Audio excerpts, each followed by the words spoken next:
Before we begin, please make sure to like this video, subscribe to Mind Rules, we would really appreciate it, and hit that bell icon, and join our notification squad, so you will never miss any of our new videos. Now sit back, relax and enjoy the video.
Take, for example, Walt Disney, right?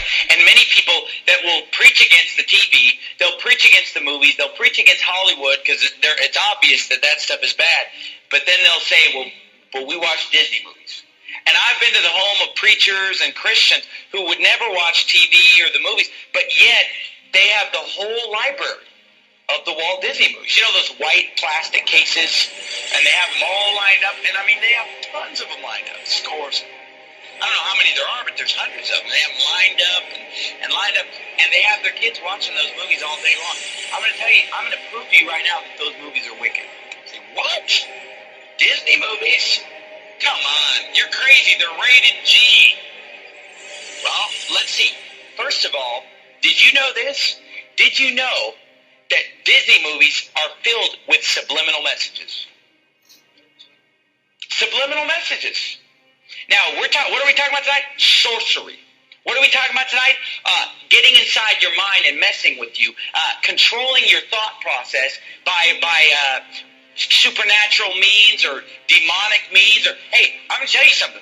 Disney movies are filled with subliminal messages. And you say, oh, that's a hoax. I've seen it with my own eyes. When I was a teenager, I had a friend of mine sit me down at his house and show me the subliminal messages in the Disney movies. They're filled with subliminal messages. Let me give you some examples.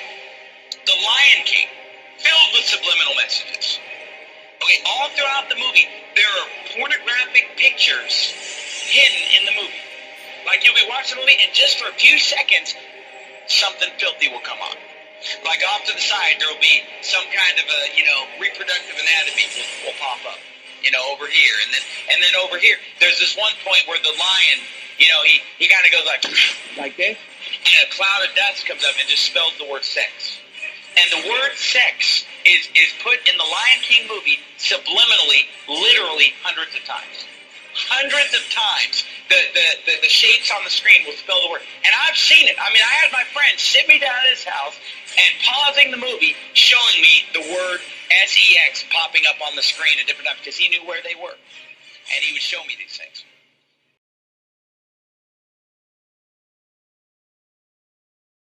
Tonight, ladies and gentlemen, make sure you have pen and paper because I'm going to explain to you something that you weren't aware of, but that you should be aware of. It will demonstrate the degree of propaganda and preparation that those who are bringing about the New World Order are engaged in order to prepare the public.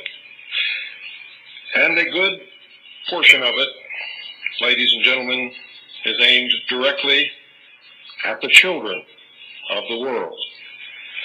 If you took your children to see The Lion King, you will be especially interested in tonight's broadcast. For tonight, I'm going to give you the true meaning of that movie, and I'm going to tell you exactly what was taught to your children, even though they may not realize it, even though they may not understand it at their tender age, and even though most of the parents in the world who have attended the showing of The Lion King had no idea whatsoever what it was that they were watching tonight. You're going to find out.